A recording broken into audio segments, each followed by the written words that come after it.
He thought tonight was about his success, but it was really about his past catching up. The ballroom shimmered under layers of golden chandelier light, each crystal reflecting the kind of wealth that didn't need to announce itself. It simply existed, heavy and unquestioned, like the name Ethan Cole had built over the last decade. The air carried the faint scent of polished marble, expensive cologne, and anticipation, a low hum of voices blending into a soft current that moved through the crowd of tailored suits and couture gowns. At exactly 8:47 p.m., Ethan stepped out from behind the velvet curtain, his posture effortless, his expression composed into the kind of calm confidence that had closed billion-dollar deals and silenced entire rooms.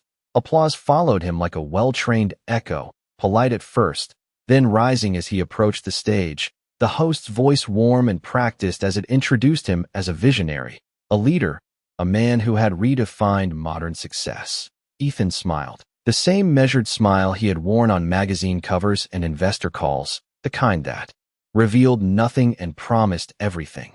From up there, the room looked exactly how he liked it. Orderly, admiring, predictable. He adjusted his cufflinks, the subtle glint of platinum catching the light, and reached for the award, its weight settling comfortably into his hand, solid, deserved. But then something shifted, small at first, almost imperceptible, like a ripple beneath still water. In the third row, a woman stood. Ethan's gaze flickered, just for a second, a reflex more than curiosity. Olivia Grant. The name surfaced before he could stop it, her face sharper now, her presence quieter but somehow heavier. She didn't smile, didn't clap, didn't move. She simply stood, a pause stretched, thin and fragile. Then, 2 rows behind her, another woman rose. Ava Monroe.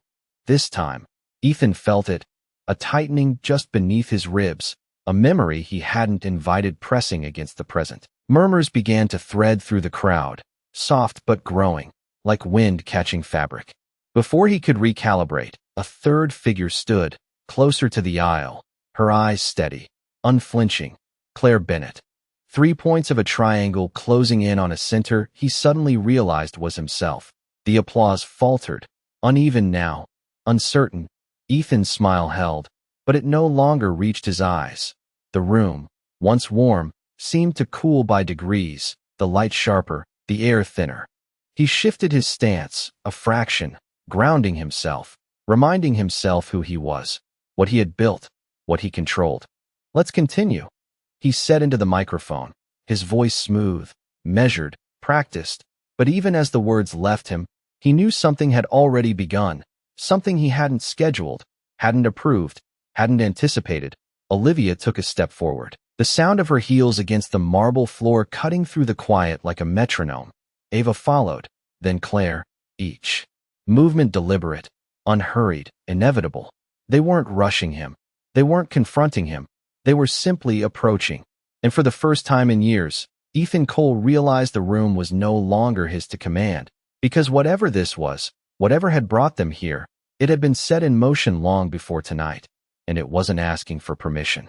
The sound of heels against marble did not echo loudly, but it carried, precise and impossible to ignore, each step measured as if time itself had slowed to accommodate their approach, and Ethan could feel it, not in the room, but in the way his chest tightened with something unfamiliar, something he had spent years avoiding, because control had always been his currency, and tonight it was slipping, quietly, deliberately, without asking. Olivia stopped first, just a few feet from the stage, her gaze lifting to meet his, not with anger, not with desperation, but with a calm that felt far more dangerous, the kind that came from knowing something the other person did not, the kind that did not need to raise its voice to be heard.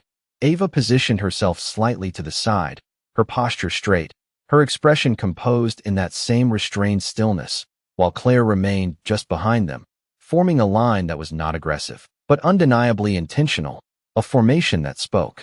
Without words, the crowd shifted, the low hum now broken into fragments of whispers, glances exchanged behind raised champagne glasses, curiosity sharpening into something closer to tension, because people like this, people who lived in rooms like this, they understood patterns, and they could sense when one was about to be exposed.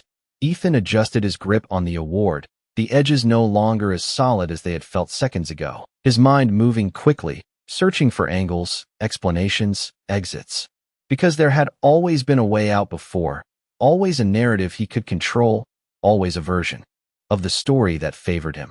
If this is about the past, he began, his voice steady, amplified just enough to reclaim attention. I believe we all moved on.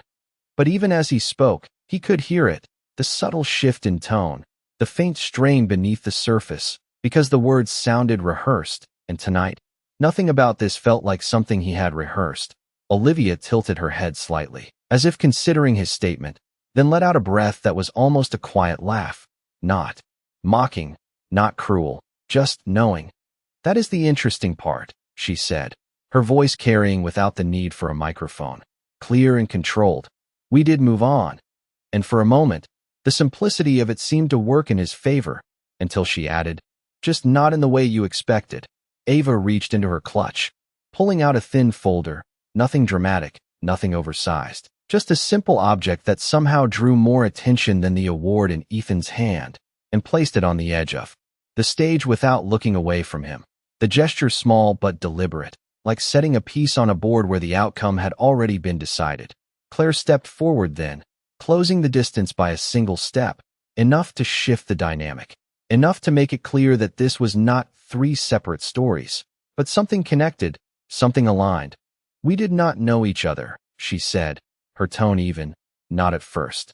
And the words hung there, unfinished, inviting the room to lean in, to listen more closely, because now it was no longer just about him. It was about them, and the pattern that was beginning to take shape between them. Ethan felt it then, the precise moment where uncertainty crossed into something else, something heavier, because this was not confrontation, not the kind he was used to, not emotional, not chaotic, but structured, intentional, almost clinical, as if every step, every word, had been planned long before he walked onto that stage. And as Olivia, Ava, and Claire stood there, not raising their voices, not breaking their composure, the realization settled in, slow and undeniable, that this was not a disruption of his night, it was the purpose of it, and somewhere beneath the polished surface of the evening, a story he thought was buried was beginning to rewrite itself, one quiet sentence at a time. The silence did not break, it deepened, stretching across the room like a held breath that no one dared release. And Ethan could feel every pair of eyes shifting, not toward him anymore, but toward the three women who now stood as something more than individuals, something unified, something that carried a weight he could not immediately define. Olivia's gaze never left his as she spoke again, her voice steady, almost gentle. At first, it felt like coincidence, and Ava followed without pause, as if the sentence had always been meant to continue through her. Same promises, same timing, same outcomes. While Claire completed the thought, her tone precise. Different names, same strategy. And the words did not land like accusations. They landed like conclusions, the kind drawn after careful observation, the kind that did not need to be argued. A faint murmur rippled through the audience, not loud, not chaotic, but enough to signal that something had shifted from curiosity into recognition, because patterns, once seen, could not be unseen. Ethan's fingers tightened slightly around the edge of the award, his mind moving faster now, scanning for inconsistencies, for gaps, for anything that could fracture what they were building. But the more he searched, the more he felt it, the uncomfortable alignment of memory and implication. Moments he had compartmentalized now standing side by side in a way he had never allowed before. You are making assumptions, he said, his voice controlled, but lower now, less performative, more contained, as if volume alone might draw more attention than he could afford. Olivia gave a small nod, acknowledging the statement without agreeing to it. We thought so too, she said, until we started comparing details. And with that, Ava opened the folder she had placed on the stage, sliding a few pages forward just enough for the nearest members of the audience to catch glimpses of printed emails, dates, signatures, nothing sensational, nothing exaggerated, just ordinary documents arranged in a way that made them anything but ordinary. Claire stepped closer to the edge of the stage, her voice carrying just enough to reach the back of the room. Different projects, different roles, but every one of them connected back to you. And now the room was no longer whispering. It was listening, fully, intently. The kind of attention that did not come from admiration, but from the anticipation of revelation. Ethan's breath slowed, deliberately, his expression tightening into something more neutral, more guarded, the instinct to regain control still present, but now competing with something else, something quieter, heavier, because this was no longer about perception. It was about structure, about something that had been built piece by piece, interaction by interaction, and was now being reconstructed in front of him from a perspective he had never considered. We did not plan this together, Olivia continued. Not at the beginning. And Ava added. We found each other by accident, while Claire finished, but once we did, we realized it was never just about us. And that was the moment the room seemed to still completely, as if even the air understood that something larger was about to be named. A figure moved from the far side of the ballroom then, slow, deliberate, the subtle shift in attention following him before anyone consciously turned, and when he stepped into the light, the recognition came quickly, quietly, like a ripple spreading outward. Daniel Hayes. He did not rush, did not raise his voice, did not need to, his presence alone enough to alter the balance of the room. And when he stopped just behind Olivia, Ava, and Claire, the formation was complete, not random, not emotional, but intentional, designed. He looked at Ethan, not with anger, not with triumph, but with a kind of measured clarity that felt far more final. And when he spoke, his voice was calm, almost conversational. They were not the only ones affected. And for the first time that night, Ethan did not immediately respond, because something in the way Daniel said it suggested that whatever came next would not just explain the past, it would redefine it entirely. Daniel did not rush his next words. He allowed the silence to settle, to press gently but firmly against every person in the room until even the smallest movement felt amplified. And when he finally spoke, it was not loud, but it carried with a precision that cut through uncertainty. You built something impressive, Ethan, he said, his tone measured, almost respectful. But you never asked what it was built on. And there was no accusation in his voice, only a quiet statement that landed, heavier than any raised tone could have. Ethan's jaw tightened slightly, the first visible fracture in the composed exterior. He had maintained all evening, because this was no longer about perception or reputation. It was moving into something deeper, something structural, and that was a space he understood very well, which made it all the more unsettling to stand on the other side of it. Olivia glanced briefly at Daniel, then back at Ethan, as if confirming an unspoken sequence, and stepped half a pace forward, her voice calm, deliberate. Every time you entered a new deal, you needed access, she said. Access to people, to information, to trust, Ava continued seamlessly. And every time, you found someone willing to give it to you. Claire finished, because you knew exactly how to ask. And the pattern, once abstract, now began to take on a clearer shape, not chaotic, not accidental, but methodical, repeatable, intentional. Daniel took a slow step to the side, positioning himself just enough to be seen clearly by the audience, not overshadowing the women, but anchoring the narrative they had begun. They were not isolated cases, he said. They were points in a system. And that word lingered, system, because it implied design, purpose, something engineered rather than improvised. A faint shift moved through the crowd again. But this time it was not confusion, it was recognition, the kind that comes when separate pieces suddenly align into a single image, and Ethan could feel it. The way attention had fully left him as an authority and turned toward him as a subject. Ava gently tapped the edge of the folder, drawing focus back to the documents. Dates line up, she said. Timelines overlap, Claire added. Outcomes repeat. And Olivia concluded. And every path leads back to you. The three voices forming a rhythm that was not emotional, not reactive, but evidentiary, like steps in a process that had been reviewed and confirmed. Ethan exhaled slowly, a controlled release, his mind still searching, still calculating, but now encountering something he could not easily reposition. Because this was not about a single claim he could dismiss or reinterpret. It was about a pattern that expanded with every example, every connection, every shared detail. You are suggesting intent, he said, choosing his words carefully, each one placed with precision. But Daniel gave a slight shake of his head, almost thoughtful. We are not suggesting anything, he replied. We are observing. And the distinction settled into the room like a final adjustment, subtle but definitive. Olivia's gaze softened slightly, not with sympathy, but with clarity. We did not come here to confront you, she said. We came here because we finally understood what happened, Ava added. And once we understood it, Claire finished, we realized we were not the only ones involved. And that was when Daniel reached into his jacket and withdrew a single envelope, placing it beside the folder on the stage, the sound of paper against polished surface.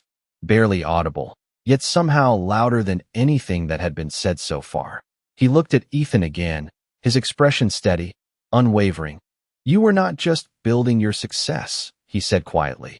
You were building something else at the same time. And for the first time, the uncertainty in Ethan's eyes was no longer subtle, because whatever was inside that envelope, whatever it represented, had already been accounted for in a story he no longer controlled, and the realization settled in with a quiet, undeniable weight that this was only the beginning of what was about to be revealed.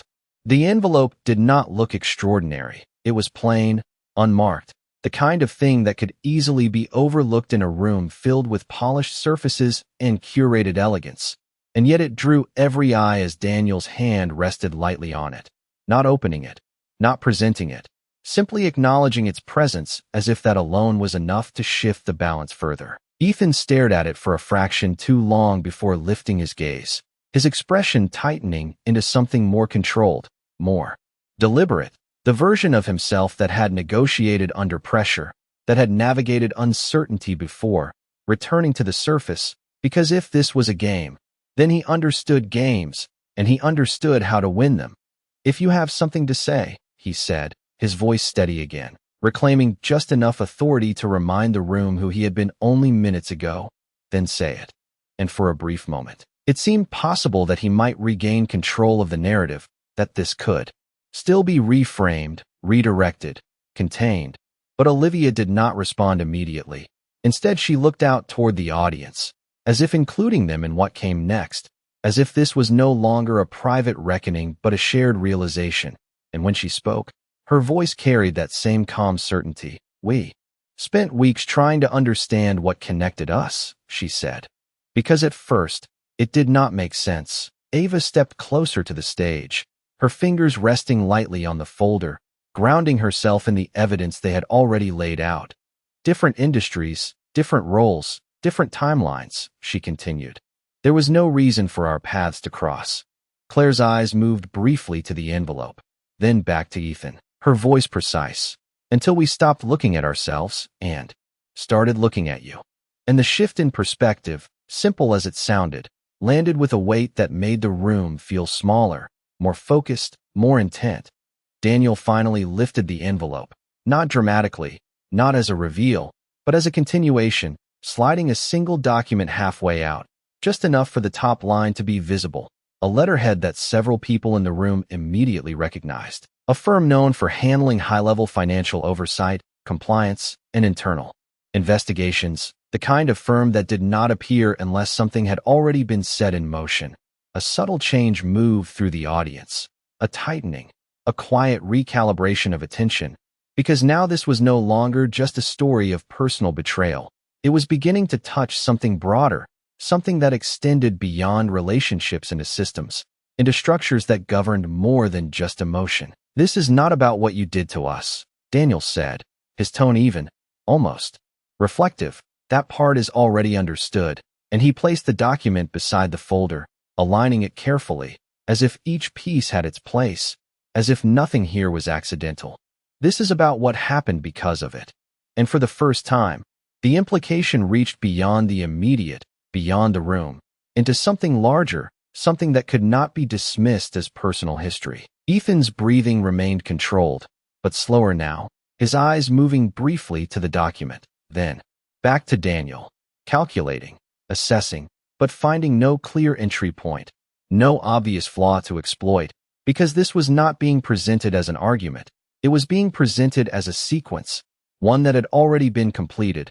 Olivia took a small step back, allowing the space to shift again, not retreating, but making room for what was coming next. "We thought we were the story," she said softly. "But we were only part of it," Ava added. "And once we understood that," Claire finished, "we realized this was never just about the past." And the words settled into the room with a quiet finality that made the air feel heavier, more deliberate. Daniel looked at Ethan one last time, his expression unchanged, steady, almost calm. "You believed you were building something untouchable," he said. "But every structure leaves a trace, and the envelope, the folder, the three women, all of it now formed a single line of truth that no longer needed to be raised or argued. It only needed to be seen." And in that moment, as the room stood suspended between what had been revealed and what was still to come, Ethan understood something he had not anticipated, that whatever this was, it had moved far beyond his ability to contain it, and it was only beginning to unfold. No one reached for the documents, not immediately, because the weight of what had already been said lingered heavier than the need to verify it. And in rooms like this, where power had always been measured in quiet understanding rather than loud reaction, that hesitation meant everything. Ethan remained still on the stage, the award now resting at his side rather than held up. Its significance diminished not by anything said directly, but by everything implied, and for the first time, the room no longer looked like an audience. It looked like a jury, not one that would speak, but one that would remember. Daniel stepped back slightly, not retreating, but allowing the space to shift once again, his role no longer to introduce, but to observe, as if the next movement no longer required him. Olivia exhaled slowly, the smallest sign of release, then spoke with a clarity that did not ask for attention, but received it anyway. "There was one detail we kept coming back to," she said. "Something that did not fit, until it did." Ava glanced down at the documents, her fingers brushing lightly against the edge as if grounding herself in the sequence they had uncovered. "Every time one of us stepped away," she continued, "there was already another step ahead." Claire's eyes lifted, meeting Ethan's again, unwavering, as if the outcome had been prepared before the beginning. And the words settled into the room with a quiet inevitability that made denial feel less like a defense, and more like a delay. Ethan's expression did not break. Not fully. But something behind it shifted, something more internal, more calculating, because this was no longer about individual moments he could reinterpret. It was about continuity, about something that suggested foresight, planning, intention that extended beyond coincidence. "You are drawing conclusions from limited information," he said, his tone measured, but the rhythm slightly slower now, as if each word required more precision than before, and Olivia gave a faint nod, acknowledging the statement without resistance. "We thought the same," she replied, "which is why we stopped relying on what we felt and started relying on what we could verify." And that distinction between feeling and verification landed with a clarity that resonated far beyond the immediate exchange. Ava gently turned one of the pages toward the front of the stage, not displaying it fully, but enough for the closest observers to see overlapping dates, signatures, approvals that carried Ethan's name in. Different contexts, different roles, different capacities, yet connected in a way that suggested more than coincidence, while Claire added quietly, different versions of the same story, told at different times, and the pattern, once abstract, now felt almost tangible, like a structure that had always been there, just waiting to be seen from the right angle. The room remained silent, but it was no longer the silence of uncertainty. It was the silence of recognition, of people recalibrating what they thought they understood, because in spaces built on reputation, perception could shift faster than anything else. Daniel's gaze moved briefly across the audience, then returned to Ethan, not pressing, not demanding, simply present, as if acknowledging that the moment had already reached a point where it no longer required escalation.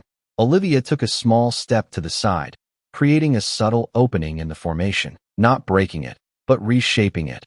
"We are not here to argue with you," she said softly, "because this is not about convincing you," Ava continued. "It is about understanding what has already happened," Claire finished, "and what it means now." And the sequence of their voices, calm and deliberate, carried a weight that no raised tone could match. Ethan looked at them, really looked this time, not as separate individuals, not as isolated memories, but as a single narrative that had formed without him, one that no longer needed his version to exist. And in that realization, something settled, not a collapse. Not yet, but a recognition that whatever control he had relied on had shifted beyond reach.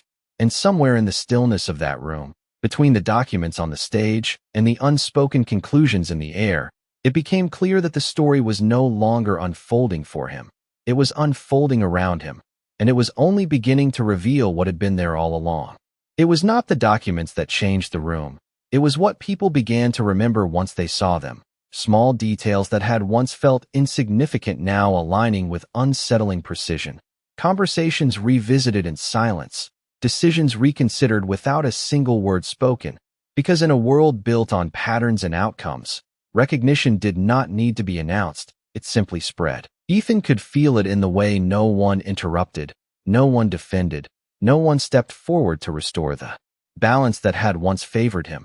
And for the first time, the absence of support was louder than any accusation.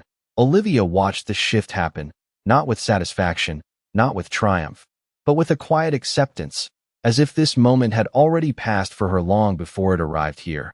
It was never about one moment, she said, her voice steady, carrying through the stillness. It was about how every moment led to the next. Ava followed, her tone measured. Every decision created a path, and Claire completed it. And every path led back to the same place. And the repetition did not feel rehearsed. It felt inevitable, like a truth that had been uncovered rather than constructed. Ethan's gaze moved across the room now, not searching for allies, but registering absence. The subtle distance in familiar faces, the way conversations had stopped entirely rather than shifting around him. And it was in that absence that something more concrete began to settle. Not panic, not yet, but a recognition that perception had already shifted beyond correction. Daniel remained where he stood, his presence unchanged, but now it carried a different weight, no longer introducing the narrative, but confirming it, anchoring it in something beyond personal experience, something that extended into the systems the room itself respected. There is always a moment, Daniel said quietly, when a pattern stops being invisible, and he let the words sit, not expanding on them, not explaining.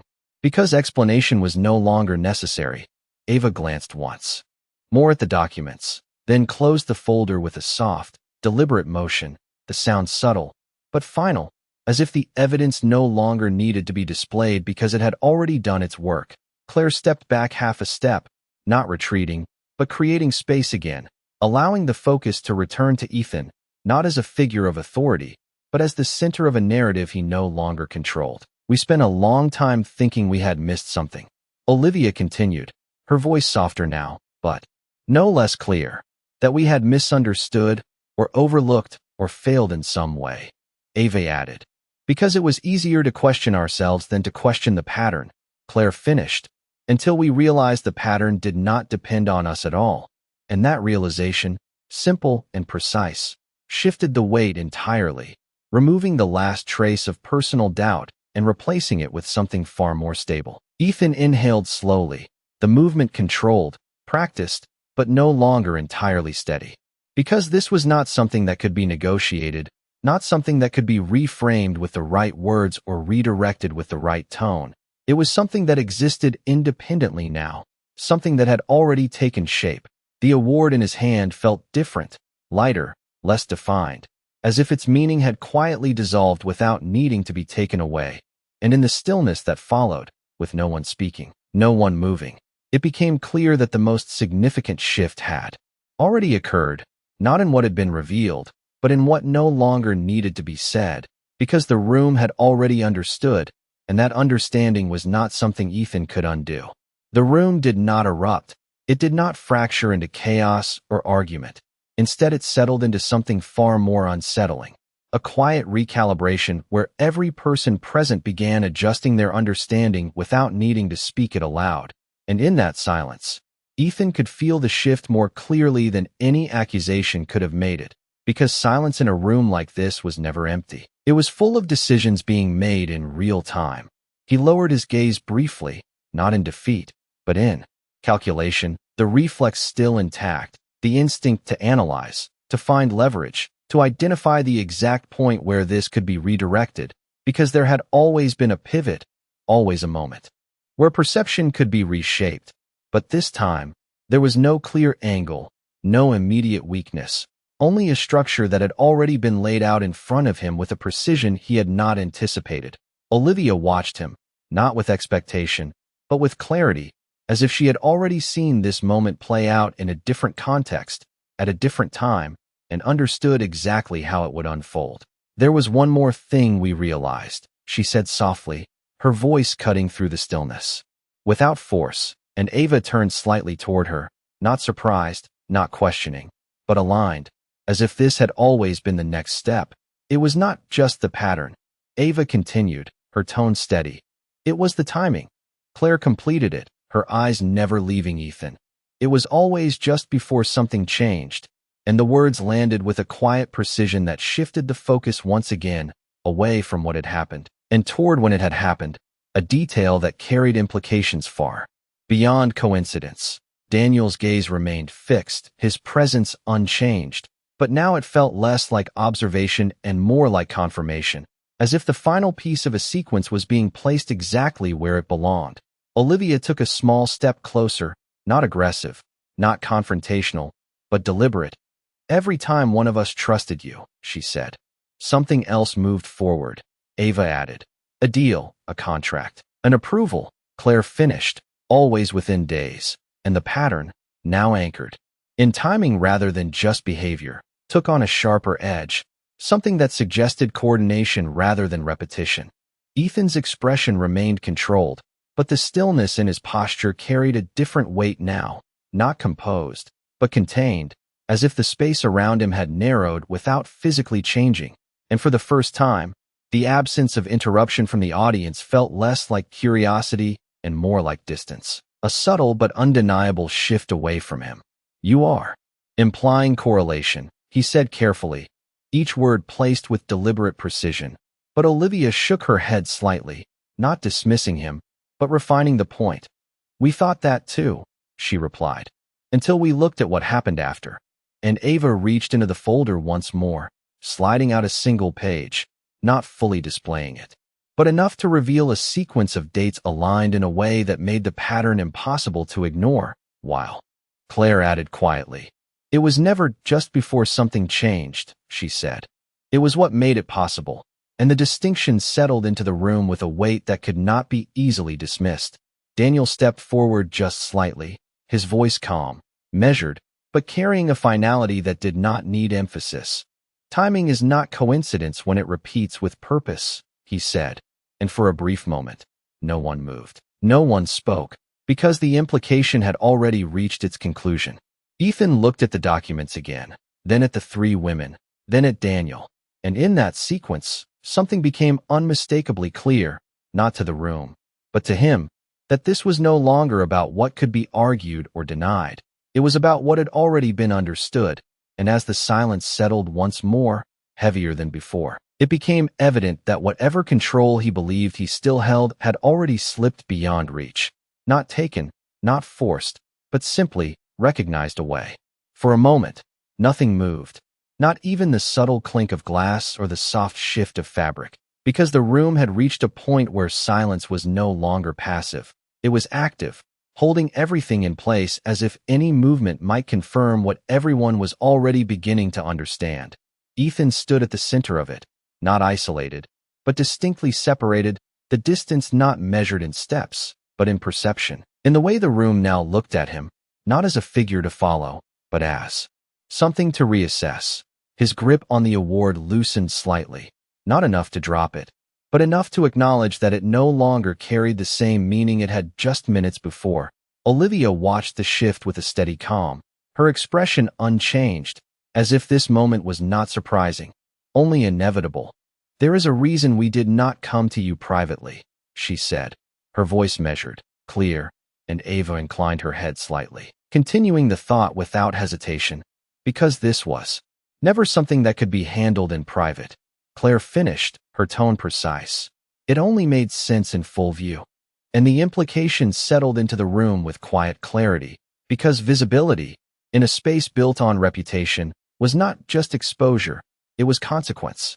Ethan's eyes moved from one to the other, then briefly to Daniel, then back again, as if recalibrating. As if searching for a version of this moment where he still had influence. But the structure they had built did not leave space for interruption. It did not invite debate. It simply existed.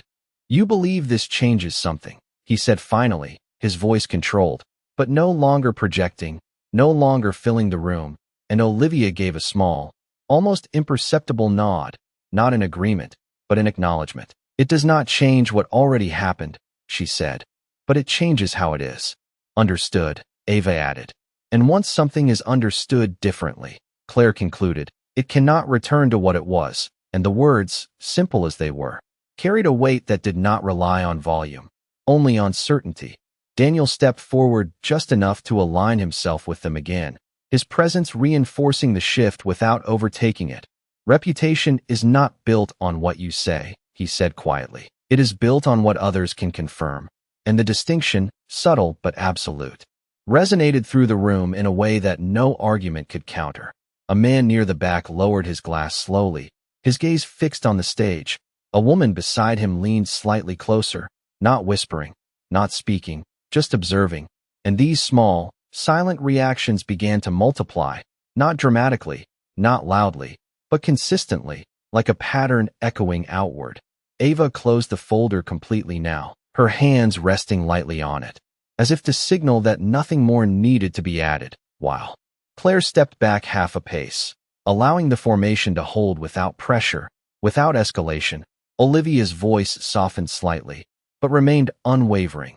"We are not here to take anything from you," she said. "We are here because we finally see what was there all along." And that distinction shifted the moment once more, away from confrontation and into clarity. Ethan inhaled slowly, the movement controlled, but heavier now, as if the air itself had changed, as if the room no longer responded to him in the way it once had. And in that realization, something settled, not visibly, not dramatically, but undeniably. The silence returned again, deeper this time, not waiting for something to happen, but acknowledging that it already had. And as the room remained still, with no one stepping forward, no one intervening, it became clear that the most significant outcome had already taken place. Not in what had been said, but in what could no longer be unseen. And in that quiet, irreversible shift, Ethan understood that whatever came next would not be determined by him. No one announced what happened next, because nothing needed to be announced. The shift had already taken place, quiet and complete, like a door closing without sound. And in its place, something new settled into the room. Not chaos, not confrontation, but distance, a subtle, irreversible distance that separated what Ethan had been from what he now represented. He stood there, still composed, still upright, but the center of attention had changed its nature. No longer admiration, no longer expectation, but evaluation. And that difference, though invisible, was unmistakable. Olivia lowered her gaze for a brief moment, not in retreat, but in reflection, as if acknowledging that what needed to happen had already begun, then looked back up, her voice softer now, yet carrying just as clearly. "There is nothing else we need to add," she said, and Ava nodded slightly, her hands resting calmly against the closed folder. "Everything that mattered is already here," Claire finished, her tone steady, leaving no space for further elaboration. Daniel did not move immediately, his presence still anchoring the moment, but no longer driving it, because the narrative had reached a point where it no longer required guidance. It had become self-evident. Ethan's eyes moved once more across the room, slower now, more deliberate, as if seeing it for the first time from a different position, noticing the absence of smiles, the stillness of those who had once leaned forward with interest, the quiet restraint of those who now simply observed. The award in his hand felt out of place, not because it had been taken, but because it no longer aligned with the moment. And after a brief pause, he lowered it fully to his side, the gesture small, almost unnoticed, yet deeply symbolic. "So this is what you wanted," he said, his voice calm. but lacking the projection it once carried, and Olivia shook her head gently, not dismissing him, but correcting the premise. This is not about what we wanted, she replied. It is about what is already true, Ava added. Whether it is seen or not, Claire concluded, and now it is seen. And the words did not escalate the moment, they settled it. Like a final piece placed into position, Daniel took a single step back then, not withdrawing, but signaling that the sequence had reached its natural end, his gaze steady, unchanged, as if the outcome had never been in question. A soft sound broke the silence. Not applause, not approval, but movement, a chair shifting, a glass being set down, small indications that the room was beginning to move again, not back to what it had been, but forward into something altered. Olivia turned slightly, not away, but enough to indicate completion. Ava followed, then Claire, their formation dissolving not in retreat, but in resolution, as if their presence was no longer required to sustain what had already taken hold. Ethan remained where he was, alone now in a way that had nothing to do with proximity, the space around him unchanged, yet entirely different, and in that stillness, with no one speaking, no one intervening, no immediate consequence imposed, the reality of the moment became clear in its quietest form, that nothing needed to be taken from him for everything to be different.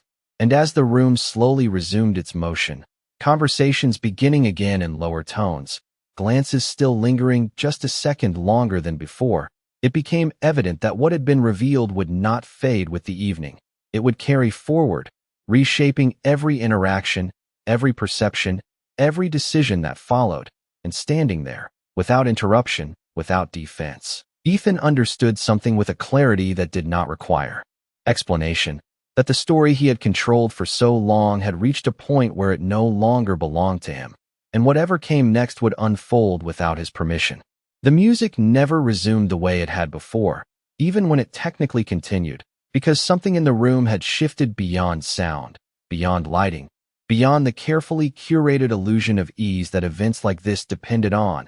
And as people began to move again, their movements were different, quieter, more measured, as if every step now carried awareness of what had just been seen. Ethan remained on the stage longer than expected, not because he did not know how to leave, but because leaving too quickly would acknowledge something he was not ready to concede. Yet staying made the stillness around him more apparent, more defined, and for a brief moment, he stood between two choices that both felt equally visible. Below him, conversations restarted in fragments, not full exchanges, but partial ones, low tones, brief glances, subtle shifts of posture that spoke louder than any direct reaction could have. And in those fragments, something was already taking shape, not loud, not immediate, but steady. Olivia paused near the edge of the room, not turning back, but not fully walking away either, as if allowing the moment to settle completely before leaving it behind. While Ava and Claire stood just a few steps away, their presence calm, unhurried, no longer part of a formation, but still connected in a way that did not require proximity. Daniel adjusted his cuffs slightly, a small, almost habitual gesture, then stepped aside, blending back into the room with the same quiet authority he had entered with, his role fulfilled without needing acknowledgement. Ethan finally moved, one step back from the center of the stage, then another, each movement controlled, deliberate, but no longer commanding attention, because attention had already shifted elsewhere. And as he descended the steps, the distance between him and the audience felt different, not measured in feet, but in perception, in the way no one reached out, no one approached, no one interrupted his path. A man he recognized from earlier in the evening met his eyes briefly, then looked away, not abruptly, not rudely, but decisively, and that small moment carried more weight than any spoken judgment. Olivia's voice, quiet but clear, reached him just as he stepped onto the floor, not directed at him, but present enough to be heard. "Clarity does not need volume," she said, almost to herself, and Ava responded softly. "It only needs to be seen," while Claire added, "And once it is, it stays." Their words not forming a confrontation, but a conclusion, one that no longer required his participation. Ethan paused for a fraction of a second, not turning, not responding, but registering. Because there was nothing left to counter, nothing left to redirect, only something to absorb. And even that felt incomplete, because the moment had already moved beyond him. The room continued, people resuming their positions, their conversations, their subtle negotiations of presence and distance, but now with an added layer, an awareness that had not existed before. And as Ethan walked through it, he understood something with a quiet precision that did not need to be spoken, that nothing outward had changed. And yet everything had, and in that quiet realization, without announcement, without confrontation, without a single raised voice, the shift became permanent, not because it had been enforced, but because it had been understood, and that understanding, once formed, did not fade. Outside the ballroom, the air felt different, cooler, untouched by the weight of observation and unspoken conclusions that still lingered inside. And as the glass doors closed softly behind him, Ethan paused for a moment, not out of hesitation, but because the silence out here was unfamiliar, not curated, not controlled, just present. The city stretched out before him, lights scattered across the skyline like distant signals, steady and indifferent, a reminder that everything continued, regardless of what had shifted in a single room. He adjusted his jacket, the motion automatic, practiced, but lacking its usual purpose, because there was no one here to see it, no one to interpret it, no one to respond. Inside, the evening would go on, conversations would evolve, narratives would form and reform, and his name, once spoken with certainty, would now carry a pause, a recalibration that could not be undone by a single explanation or a carefully chosen statement. He reached for his phone, then stopped, his hand hovering for a brief second before lowering again, because there was no immediate call to make, no message that could realign what had already begun to shift. And in that realization, something settled, not dramatic, not overwhelming, but steady, like the quiet acknowledgement of a change that had already taken place. Behind him, through the glass, he could still see fragments of movement, silhouettes crossing paths, heads leaning closer, gestures smaller, more contained. And though he could not hear them, he understood, not the words, but the direction, the way perception moved once it had been altered. Across the street, a car passed slowly, its headlights briefly reflecting against the glass, illuminating his reflection for just a second, sharp and clear, then gone, leaving only the city beyond. Inside, Olivia stood near a table now, her posture relaxed, her expression calm, not triumphant, not reflective, simply present, as if the moment had already been processed, completed, and set aside, while Ava and Claire spoke quietly nearby, their voices low, their movements unhurried, no longer part of an event, but part of something that had resolved itself.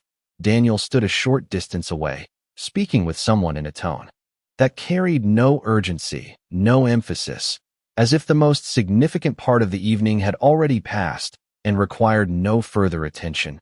Back outside, Ethan exhaled slowly, the breath measured, controlled, but heavier than before, because control, he realized, was not something that disappeared all at once. It shifted, gradually, quietly, until one day, it was simply no longer where you expected it to be. He looked out at the city again, the lights steady, unchanged, and for the first time that night, there was no immediate response, no strategy forming, no narrative assembling itself into something he could use, only a stillness that did not ask to be filled.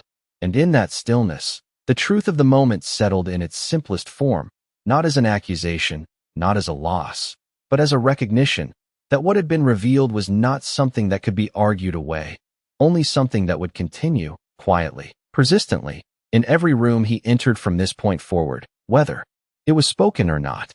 Morning arrived without ceremony, the kind of quiet transition that did not announce itself, only revealed what remained once the noise of the night had settled.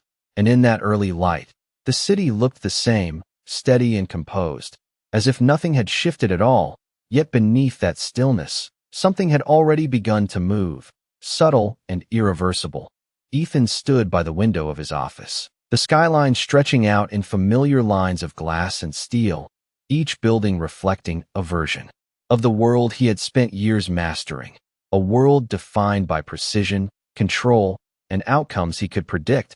But today, that reflection felt different, not distorted, not broken, just altered, as if the angle had changed in a way he could not immediately correct. His phone rested on the desk behind him, silent, not because nothing was happening, but because everything was happening elsewhere first. In conversations he was not part of, in decisions made without his presence, in perceptions forming quietly beyond his reach. Across the city, Olivia walked into a small cafe, the morning light catching the edges of the glass door as she stepped inside, her posture relaxed, her expression calm, not carrying the weight of the night before, but the clarity that followed it.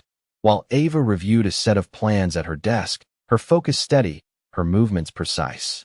And Claire stood in a gallery space, adjusting a piece of artwork with careful attention, each of them continuing forward, not defined by what had happened, but strengthened by what they now understood. Back in the office, Ethan turned slightly, his reflection shifting with him, no longer centered in the glass, no longer the fixed point it once was. And in that small movement, something became clear, not as a realization that arrived suddenly, but as one that had been forming quietly, steadily. Since the moment the pattern had been seen, the door behind him remained closed. No one knocking, no immediate interruption, just the absence of expectation. And for the first time in a long time, that absence did not feel like control, it felt like distance. He walked back to his desk, his movements measured, deliberate, the habits still there, but their purpose less certain. And as he reached for his phone, the screen lit up with a series of messages, not urgent, not chaotic, but different. The tone shifted, the language more cautious, more measured, each line carrying a subtle recalibration that did not need to be explained. He did not respond immediately, not because he did not know what to say, but because the responses that once came naturally no longer fit the moment, no longer aligned with what had already changed. Outside, the city continued, traffic moving, people crossing streets, conversations beginning and ending, the rhythm of life uninterrupted. And yet, within that rhythm, something new had taken hold, something quiet but persistent. Olivia sat by the window of the cafe, her hands wrapped around a cup of coffee, watching the morning unfold without urgency, without looking back, because there was nothing left to revisit, only something to carry forward. And as the light shifted across the glass of Ethan's office, reflecting a city that remained unchanged, it became clear that the most profound transformation had not occurred in what was visible, but in what was understood, a shift that required no announcement, no confirmation, only time. Because once something is seen clearly, it does not disappear, it remains, shaping everything that follows, quietly, consistently, and without asking for permission.